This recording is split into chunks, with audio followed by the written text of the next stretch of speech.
Bismillahirrahmanirrahim. Alhamdulillahirabbil alamin wa bihi nasta'in ala umuri dunya waddin. Shalatu wassalamu ala sayyidina wa habibina Muhammadin sallallahu alaihi wa alihi wa sahbihi wasallam. Wa ala alihi wa sahbihi ajma'in. Rabbi shrah li sadri wa yassir li amri wa hlul 'uqdatam min lisani yafqahu qawli. Subhanaka la ilma lana illa ma 'allamtana innaka antal alimul hakim. Wa tub alaina innaka antat tawwabur rahim. Amma ba'du.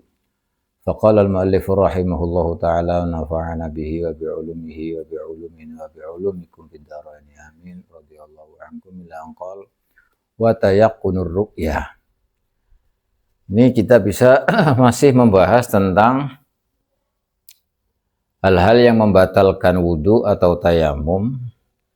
Kemarin sampai pada hilangnya akal sebab tidur, dan sudah dijelaskan alamat-alamatnya tidur, perbedaan antara tidur dan perbedaan dengan nu'as, mengantuk. Kemarin sudah dijelaskan panjang lebar. Kalau orang tidur tapi memakin maka'adahu, itu tidak membatalkan wudu. Tidur yang tidak memakin maka'adahu itu membatalkan wudu. Kemarin sudah dibahas. Ini tinggal masalah terakhir sedikit tentang masalah tidur. Kemarin dijelaskan bahwa alamatnya tidur itu adalah mimpi. Kalau mengantuk itu masih mendengarkan suara. Masih dengar suara walaupun tidak paham. Itu berarti ngantuk. Mengantuk. Tapi kalau sudah mimpi, nah itu sudah namanya berarti tidur. Nah sekarang ada permasalahan wa tayaqqunur ru'yah. Utawi yakin ngimpi. Mimpi yakin kalau dia itu bermimpi. Ma'a adami tadzakkuri naumin sertane ora eling turu. Wa tayaqqunur ru'ya khabare iku la asara raun labet iku maujud lahu kaduwe tayaqqunur ru'ya ma'a adami tadzakkuri naum. Artinya begini, kalau ada orang yakin bermimpi ini yakin, tetapi dia tidak ingat apakah tidur, apakah tidak, itu tidak ingat tidur apa. Tidak ingat kalau dia tidur, ingatnya yakinnya bahwa dia itu bermimpi, tapi tidak ingat apakah itu tidur, apa mimpinya itu dalam tidur atau tidak tidur, tapi yang jelas dia yakin bermimpi. Hanya saja tidak ingat tidur. Ini ada masalah. Jadi ada orang misalnya, oh saya yakin mimpi, tapi nggak ingat tidur. Apa aku tidur ya tadi? Nggak ingat sama sekali. Tapi dia yakin bahwa dia telah bermimpi. Nah ini maka kalau seperti ini, itu maka wudunya tidak batal. Kenapa? Karena hal itu mungkin loh ya, ini oleh ulama fikih dijelaskan, ini kemungkinan ada semacam apa? Kayak hadisul ifki atau apa?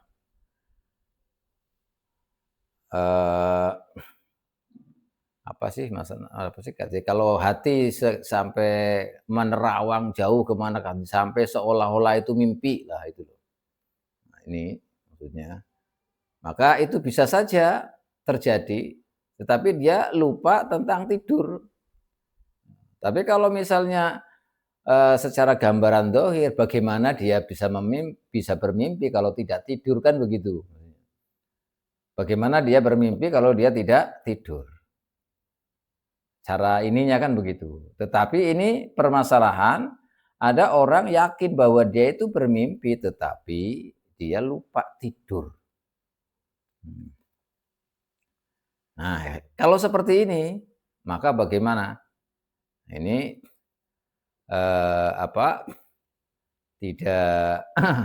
tidak membatalkan wudu. Kenapa? Karena itu bisa dikatakan yahtamil annau hadisun nafas. Apa namanya sih? Hadisun nafas itu jadi kayak semacam orang kayak menerawang hatinya itu sampai pada titik seolah-olah dia itu benar mimpi. Nah, gitu. Itu namanya hadisun nafas. Jadi kalau sampai pada tahapan dia itu melamun sampai ini misalnya, sampai dia seolah-olah itu mimpi. Gitu. Jadi terbayang atau ada di mana gitu. Itu bisa saja terjadi, namanya hadisun nafas. Tapi yang jelas dia tidak ingat apakah itu tidur. Tidak ingat tidur, hanya ingatnya dia mimpi, yakinnya bahwa dia itu bermimpi. Maka kalau ada orang seperti ini tidak batal wudunya. Karena mahallu syahid atau yang kita bahas dari ini adalah tentang tidurnya itu, yang dengan tidur itu bisa menghilangkan akal. Tetapi ini kan dia tidak tidur, hanya saja sampai mimpi. Dengan mimpi kemarin dijelaskan, mimpi itu ada alamat daripada tidur. Dan memang mimpi itu salah satu gejalanya ya kalau tidur itu baru mimpi. Kalau mimpi kok nggak tidur, nah ini ada kemuskilan. Ini kan secara ininya. Tetapi yang dimaksud adalah ada kemungkinan di situ bahwa yang dimaksud mimpi, yakin mimpi itu bisa terjadi itu dari hadisun nafas. Nah ini. Tetapi kalau wajar saja, misalkan bukan kemungkinan dari hadisun nafas, mimpi itu dari hasil tidur, ya jelas batal wudunya. Tapi kalau tidak seperti itu, kemungkinan seperti tadi, maka tidak membatalkan wudu, tidak membatalkan tayamumnya juga. Ini kejadian ini. Jadi ada permasalahan seperti itu. Bi khilafihi, kelawan berbeda yakin, ma'asyakit tersmertane syak fihi ingdal naum. Li annaha krana teman setuhune ru'yah ngimpi iku murajjihatun perkara kang ngonjoaken li ahadi tarafaihi maring salah sijine pinggir lorone syak, yaitu naum. Artinya begini. Nah, kalau tadi kan dia yakin mimpi tapi tidak ingat tidur, maka tidak membatalkan wudu. Ini berbeda masalah ini dengan seandainya dia yakin mimpi, tetapi dia ragu dalam apakah saya tidur tadi ya? Apakah saya bukan tidur tadi? Nah, gitu. Ragunya itu dalam tidurnya. Saya bermimpi, tapi apakah saya tidur apa tidak? Tapi jelas yakin bahwa dia itu mimpi. Hanya saja dia syak, ragu. Syak itu yang sudah jelas dijelaskan baina taraf 50-50, 50-50, tidak ada rujhan. Ragu, syak dalam masalah tidurnya. Apakah saya tidur apa tidak tidur ya? Tapi jelas mimpi, maka bagaimana? Ini batal. Kenapa batal? Karena adanya mimpi itu berarti menjadi sebab bahwa itu adalah dari hasil dari tidur. Jadi kalau orang misalkan saya ragu tidur apa enggak tidur ya, tapi kok mimpi. Nah, maka mimpi ini sebagai pemberat bahwa itu dikatakan tidur gitu. Jadi kalau ragunya itu dalam tidurnya, tapi yakin mimpi, maka bagaimana? Batal wudunya dan tayamumnya.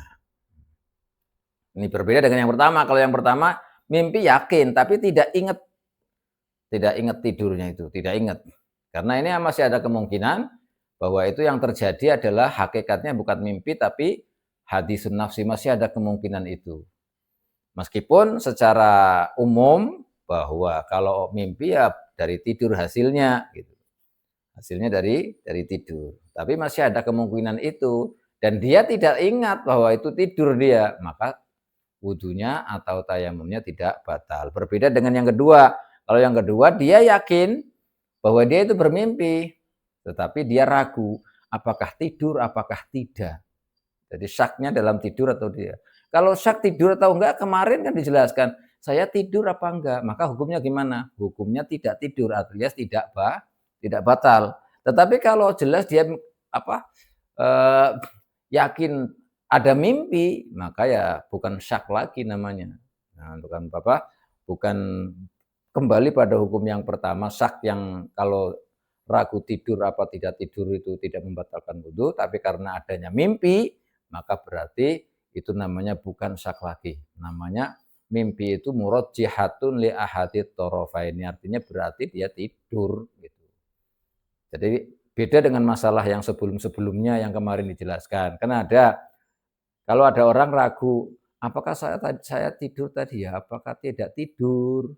Apa cuma ngantuk tadi ya? Nah, syak semacam itu kan hukumnya berarti dia tidak tidur alias wudhunya tidak batal, tayamumnya tidak batal. Nah, sekarang kalau dia ragu, saya tidur apa tidak tadi ya? Tapi kok saya mimpi? Nah, tapi kok saya mimpi ya? Berarti ya sudah, berarti dia tidur. Kalau tidur berarti batal wudhunya atau batal tayamumnya. Nah, ini pembahasan yang sekarang ini itu adalah jika tidurnya ghair memakin mak'adahu, yaitu orang yang tidurnya tidak menetapkan pantatnya di satu tempat, tidak bergeser sedikit pun yang kemarin dijelaskan. Tetapi kalau misalnya tidurnya itu tidak memakin ghairu mak'adahu, ya batal, itu sudah masuk dalam pembahasan tidur yang bisa membatalkan. Nah ini wasali suha utawi sing nomor telune arba'ah. Masu farji adamiyin itu demek farjine anak Adam. Au mahalli qat'ihi utawa tepat pegote farji. Walau limayitin senajan kadwe mayit au sohirin utawa bocah cilik. Yang membatalkan wudhu atau tayamum yang nomor 3 adalah menyentuh kemaluan anak Adam, yaitu atau tempat yang dipotong. Khitan itu tempat yang dipotong, jadi batas yang dipotong itu tempat yang dipotong, itu tempatnya, batas-batasnya itu tempat potongannya. Walaupun itu punya mayit yang sudah meninggal, punya mayit disentuh, nah, maka itu juga bisa membatalkan wudhu atau membatalkan tayamum. Atau anak kecil masih belum balik atau masih pokoknya anak kecil lah, itu juga bisa membatalkan wudhu, juga membatalkan tayamum. Kubulan iku padha uga kubul dalan ngarep au kana ana apa alfarju au duburon utawa dubur dalan nguri. Muttasilan iku padha uga nyambung tetemunan sembung au maktuan utawa pegot dipedhot. Jadi baik itu yang disentuh tadi kemaluan itu berupa kubul yang belakang, yang depan atau yang belakang. Yang depan kubulan dalam ngarep atau depan, baik itu jalan yang di depan atau yang di belakang. Baik itu masih normal, aslinya masih nempel, atau ada yang terputus, misalkan sudah terputus gitu, tapi masih kategori farj. Maka itu juga bisa membatalkan wudhu atau tayamum. Illa ma kutia kejaba perkara kutia kang dipotong apa mak fil khitani dalam sunat. Kecuali itu anggota yang dipotong itu ikut, kalau bahasa Jawanya itu ikutnya. Jadi daging yang dipotong, yang sudah dipotong itu. Kalau itu enggak membatalkan. Jadi kayak al-kulfah istilahnya, kulfahnya itu tidak membatalkan. Kalau disentuh itu enggak membatalkan. Jadi yang membatalkan itu tadi farju adami, baik itu punya mayit atau anak kecil, duburon, kubulan kana au duburon, muttasilan au maktu'an.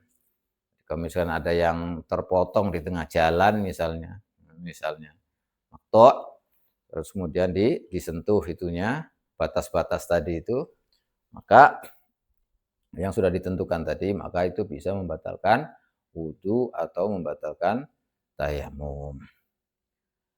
Lawan nakidu utawi perkara sing batalaken wudu minat duburi. Jadi wilayah ini mana yang jelas membatalkan wudu yang disentuh itu. Jika disentuh itu membatalkan wudu itu mana? Minat duburi saking dubur. Saking jalan belakang. Jalan belakang iku multaqol manfati nggon tetemunane nggon nerus. Ya pokoknya ya apa? Multaqol manfaat ini. Jadi kayak halaqatut dubur kalau dalam bahasa kitab lain itu ada halaqatut dubur. Wa min qubulil mar'ati lan utawi perkara sing mangbatalaken wudu saking kubule wong wedok iku multaqa syafraiha nggon tetemunane lambe lorone farjine mar'ah alal manfadi ing atase nggon nerus lama waro'ahuma ora ko anggota waro'ahuma kang tetep ing dalem sanggurine syafra ini kamahali khitania hale koyo tempat khitane mar'ah misalnya. Nah, jadi farji yang disentuh itu bisa membatalkan adalah bagian kalau dari dubur itu ya multaqol manfaat. Jadi ya halaqatut dubur lah kalau bahasa lain itu di kitab lain itu. Dan kalau dari perempuan, dari kubulnya perempuan itu multaqa syafraiha. Jadi tempat bertemunya dua bibir bawahnya itu. Itu ya pokoknya ya kelihatan apa namanya yang kayak syafa apa namanya halaqah itu. Itu. Bukan dibaliknya. Jadi pokoknya bibir dua lah istilahnya itu semuanya itu yang bisa membatalkan.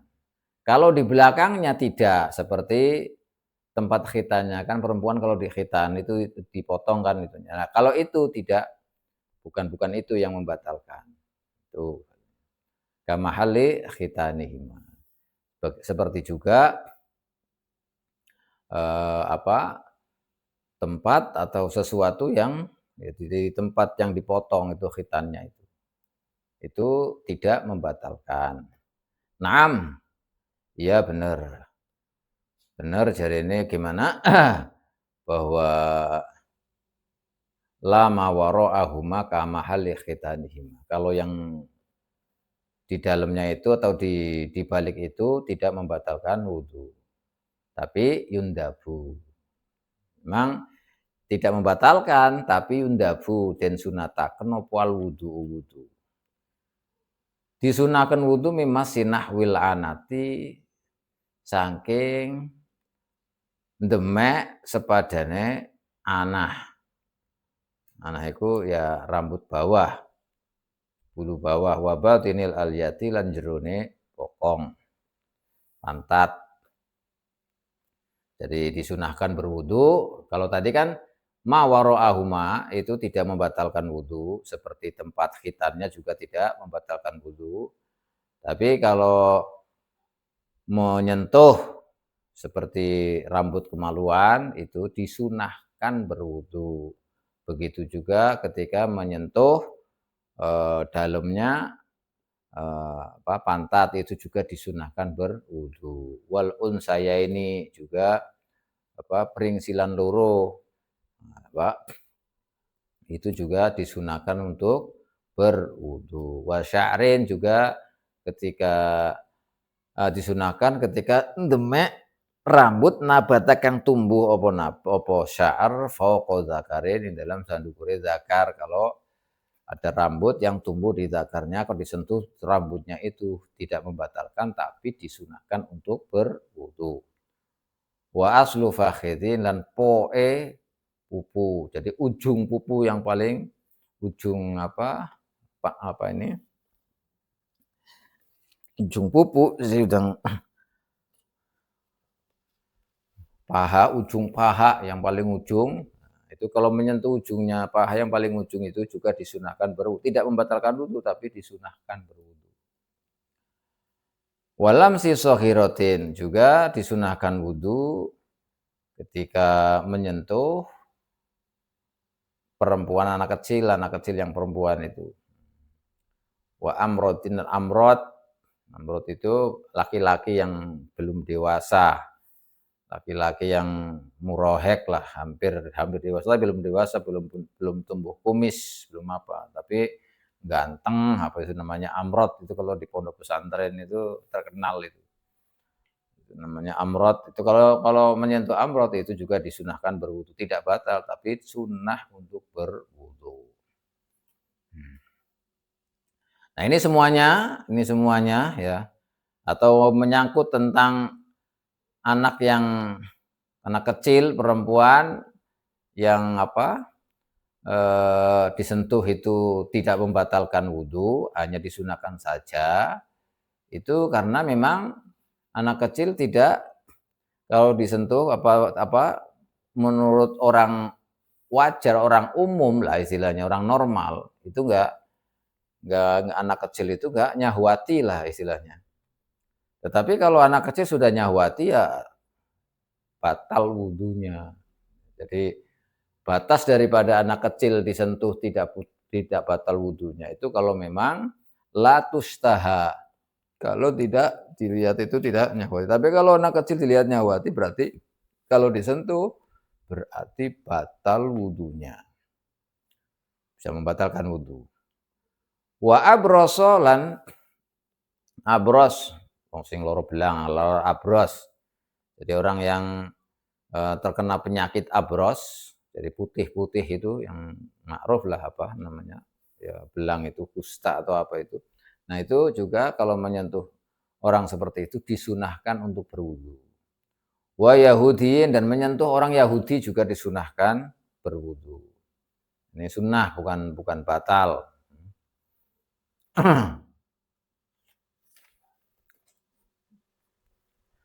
Nah ini Yahudiyin. Wa min nahwi fasdin, dan juga disunahkan wudu saking sepadane canduk. Kalau sudah hijamah lah, kalau sekarang kan ada hijamah tuh ya, hijamah atau ada dua macam itu, ada hijamah dan namanya fasad. Ada yang hijamah itu yang ada yang kering, ada yang tidak kering, maka ada istilah ada dua. Kalau yang tidak kering namanya hijamah, yang kering namanya fasad. Ini kalau melakukan itu, kalau mazhab kita itu kan nggak batal wudunya, tapi tetap disunahkan untuk berwudu. Ini beda dengan mazhab Hanafi. Kalau mazhab Hanafi itu fasad itu bisa membatalkan wudu. Kalau kita tidak, mazhab kita Syafi'i tidak membatalkan wudu, tapi disunahkan untuk melakukan wudu ketika setelah fasad. Ini semuanya sunnah, ini sunnah wudu nih. Wa nadzorin bisyahwatin, dan sunnah wudu saking ningali bisyahwatin kelawan syahwat. Kalau melihat dengan penuh syahwat, maka kita punya wudu, terus kemudian melihat sesuatu yang penuh syahwat, maka juga disunahkan berwudu. Walau ila mahramin, senajan ningali syahwat maring sepadane mahram. Lalu mahramnya sendiri dilihat ada syahwat, maka disunahkan untuk berwudu, tidak batal wudunya. Wa talaffuzin, lan disunahkan wudu saking lafadaken bimaksiatin kelawan maksiat. Jadi kalau mengucapkan sesuatu yang maksiat dan mengucapkan sesuatu yang maksiat, maka disunahkan juga disunahkan berwudu. Melafadzkan yamel banyak sekali. Wa ghadabin, dan disunahkan wudu saking ghadab, muring-muring. Jadi kalau orang lagi marah itu, maka disunahkan berwudu. Wa hamli mayyitin, juga disunahkan wudu setelah membawa mayit, gotong mayit, ya, membawa mayit ke pemakaman atau pokoknya membawa mayit lah, itu maka disunahkan juga berwudu. Wa masihi, lan demek mayit, ketika menyentuh mayit juga disunahkan berwudu. Mayit yang bukan membatalkan wudu loh ya, karena ada mayit yang membatalkan wudu, tidak ada penghalang, tetapi tidak ada mahram orang lain ajnabiyah lah, ajnabiyah dengan ajnabi itu kan bisa membatalkan. Mayitnya nggak batal, tapi yang menyentuh yang hidup itu yang batal. Tapi kalau sama-sama jenis ya maka tidak apa-apa, tapi disunahkan untuk berwudu. Wa qasid dzufrin, dan ngetoki kuku ketika setelah memotong kuku juga disunahkan berwudu. Wasyaribin atau ibrengos, kumis juga disunahkan berwudu. Wahal kirosihi lan nyukur rambut sirai wong, berarti setelah potong rambut plontos gundul itu juga disunahkan berwudu. Ini semuanya disunahkan ini, semuanya tadi disunahkan berwudu. Setelah kita mengetahui apa yang membatalkan wudu yang nomor 3, kemudian dilanjutkan dengan sunnah-sunnah. Disunahkan berwudu setelah hal-hal yang dilakukan tadi yang sudah dijelaskan. Wa kharaja lan kejobo bi adamiyin kelawan kalimat adamiyin. Tadi kan masu farji adamiyin dalam tadi yang sudah kita baca. Ada kalimat adamiyin. Mengecualikan kharaja kejobo bi adamiyin opo farjul bahimati. Farjine hewan. Idla yustaha krono ora den kumeceri ora den sahwati apa farjul bahimah wa min sama lan saking arai mengkono la yustaha jaza wenang oleh apa annadzuru ningali ilaihi maring farjil bahimah. Nah tadi yang bisa membatalkan kan farjinya anak Adam, manusia. Nah, karena disebutkan manusia, maka mengecualikan hewan. Kalau hewan itu tidak membatalkan kalau disentuh. Karena kemaluan hewan itu tidak disyahwati illa yustaha. Oleh karena itu, boleh melihat kemaluan hewan. Disentuh juga tidak ada syahwat, tidak nyahwati lah istilahnya. Dimaksud la yustaha id min sya'nihi annahu laisa min sya'nihi annahu yustaha. Jadi sudah memang normalnya ya begitu itu. Makanya kalau disentuh juga tidak membatalkan wudu, juga tidak membatalkan tayamum. Dilihat juga boleh karena tidak membatalkan itu tadi, tidak disyahwati itu tadi, maka boleh juga dilihat. Membatalkan wudu masu tadi, ini masih kaitannya dengan tadi menyentuh kemaluan anak Adam tadi, menyentuh kemaluan manusia yang sudah dijelaskan semuanya, bisa membatalkan wudu atau tayamum menyentuhnya bibat nikafin kelawan jerone epe-epe. Jerone epe-epe. Dikauli sallallahu alaihi wasallam, krono dawuh Kanjeng Nabi Muhammad sallallahu alaihi wasallam, dawuh man massa farjahu fal yatawadda. Wa fi riwayatin man massa zakaron fal yatawadda. Nah, jadi tadi ungkapan atau penjelasan tentang menyentuh kemaluan manusia anak Adam yang tadi sudah dijelaskan, itu bisa membatalkan wudu dan membatalkan tayamum kalau menyentuhnya dengan batnil kaf, dalamnya telapak tangan.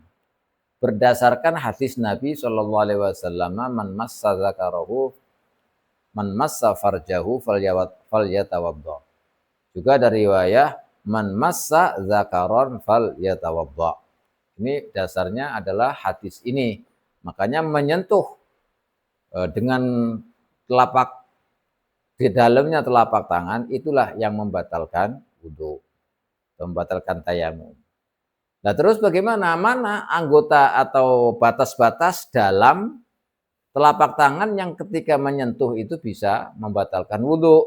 Nah ini wabatnul kafi utawi jerone kaf, jerone epe-epe, huwa ya batnul kaf iku batnur rohataini jerone telapak tangan.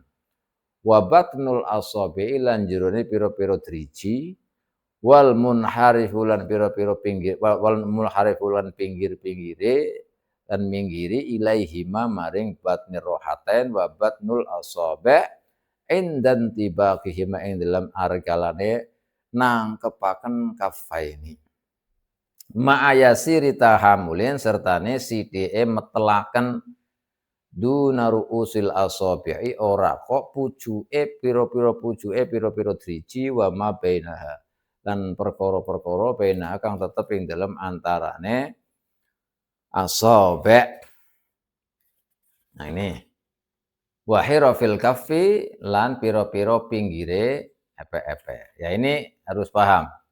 Jadi menyentuh kemaluan anak Adam tadi, menyentuh kemaluannya manusia, bisa membatalkan wudhu yang tadi sudah diuraikan, itu dengan dalamnya telapak tangan. Nah, dalamnya telapak tangan itu apa? Dalamnya telapak tangan itu begini. Ini semuanya nih yang dari depan ini nih. Ini semuanya namanya depan. Jadi ini namanya batnul kaf. Kalau ini batnul asabi'. Ini batnul asabi'. Ini batnul asabi'. Ini batnul asabi'. Ini namanya batnul kaf. Nih. Sehingga kita bisa ketahui untuk mengetahui mana bagian dalam yang ketika menyentuh itu bisa membatalkan dan mana bagian yang tidak membatalkan. Maka ini dijelaskan ma'an tibaqihima ma'ayasiri tahamulin duna ru'us begini. Jadi ketika kita tangkapkan begini nih. Nah, ini maka yang tidak terlihat ini namanya batnul asabi'. Nah, kalau kita begini, ini namanya batn apa? Yasiri tahamul. Kita mengetahui mana yang bagian dalam, yang tidak terlihat namanya bagian dalam. Yang tidak terlihat namanya bagian dalam, batnul kaf dan batnul asabi'. Yang terlihat namanya kharij. Maka ini yang terlihat apa saja kan ini terlihat. Maka kalau yang nyentuh ini apa ujungnya, maka nggak batal ini, nggak batal. Apalagi sini nggak batal. Atau khirofil kaf sini juga nggak batal ini. Ini juga nggak batal ini. Yang di sini ini nggak batal kan kelihatan. Pokoknya kalau sekira ini yang kelihatan, maka berarti tidak membatalkan. Tapi yang tidak kelihatan ini namanya batnul kaf wa batnul asabi', ini yang membatalkan. Jadi kita bisa ketahui ini namanya masal faraj adami bi batnil kaf. Karena istilah bahasa Arab menurut istidlalnya Imam Syafi'i bahwa yang namanya mas itu adalah dengan dalamnya telapak tangan. Itu namanya mas. Nah, kalau beda dengan lames, kalau lames itu umum sifatnya. Bisa apa saja, tapi kalau sudah disebut dengan mas berarti dengan dalamnya telapak tangan. Itu namanya mas. Jadi bahasa mas itu dengan dalamnya telapak tangan ini. Kalau selain ini, yang menyentuh dari sini, atau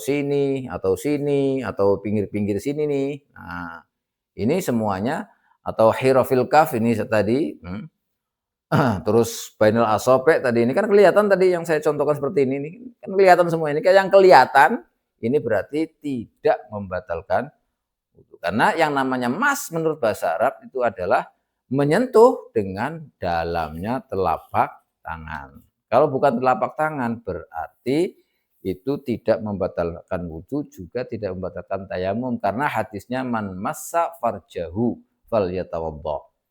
Wa fi riwayah man massa dzakaron falyatawadda. Jadi kalimatnya mas. Mas itu dalam bahasa Arab artinya adalah menyentuh dengan telapak tangan bagian dalam. Nah, kalau selain itu maka tidak membatalkan wudhu.